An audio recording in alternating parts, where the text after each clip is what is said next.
Sa mga nakaraang taon, ang pangkaraniwang kong palaala sa okasyong ito, ang kalayaan ay isang bagay na may buhay.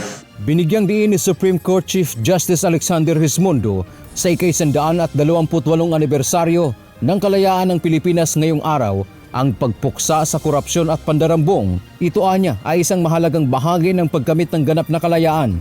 Korupsyon mula sa mga makasarili at nasa kapangyarihan. Sa kanyang talumpati sa Pamintuan Mansion sa Angeles, Pampanga, ipinahayag ni Rismundo na ang kalayaan ay isang bagay na may buhay na dapat patuloy na ipinaglalaban sa kasalukuyang panahon. Hindi sapat na malaya ang bansa mula sa mga dayuhang mananakop. Kinakailangan din itong malaya mula sa korupsyon at pandarambong. Hinimok ng punong maestrado ang sambayanan na magtaguyod ng isang bansang malaya rin sa gutom, kahirapan, pang-aapi at kawalan ng katarungan. Tinatawag tayong magtaguyod ng bansang malaya, hindi lang sa mananakop, kundi sa gutom, sa kahirapan, sa pangamba sa pang-aapi, sa korupsyon at pandarambong, sa pagmakasarili at kapabayaan, lalo ng mga nasa kapangyarihan sa kawalan ng katarungan.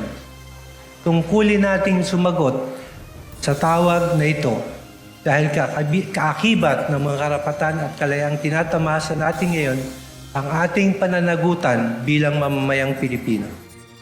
Anya ang pagtatrabaho para sa katarungan ay tungkulin ng bawat Pilipino at hindi ng mga nasa korte lamang.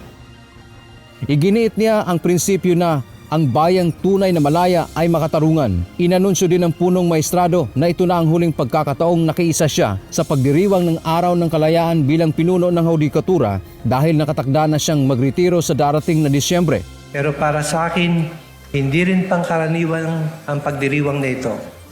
Marahil ay alam na ninyo, pero ito na ang huling pagkakataon ko na makiisa sa pagdiriwang ng Araw ng Kalayaan bilang punong maestrado. Sa Nobyembre, ako ay magre-retiro na. Bilang pangwakas ng kanyang mensahe, iniwan niya ang hamon sa mamamayan na pagnilayan kung paano pangangalagaan at pagyayabungin ang kalayaang tinatamasa ng bansa. Para saan ang ating kalayaan? Paano natin ito pangangalagaan, pagyayabungin at ibabahagi sa mas nakararami? Sa ganang akin, isang malinaw na landas tungo dito ang pagtatrabaho para sa katarungan.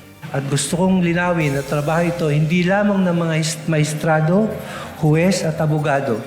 Trabaho ito ng bawat Pilipino, lalo na sa pakikitungo natin sa isa't isa, sa pakikilahok natin sa lipunan, sa ating pagiging mamamayan. Dante Amento, UNTV, News and Rescue. Diyos ang aming sandigan, serbisyo publiko ang aming pinahahalagahan.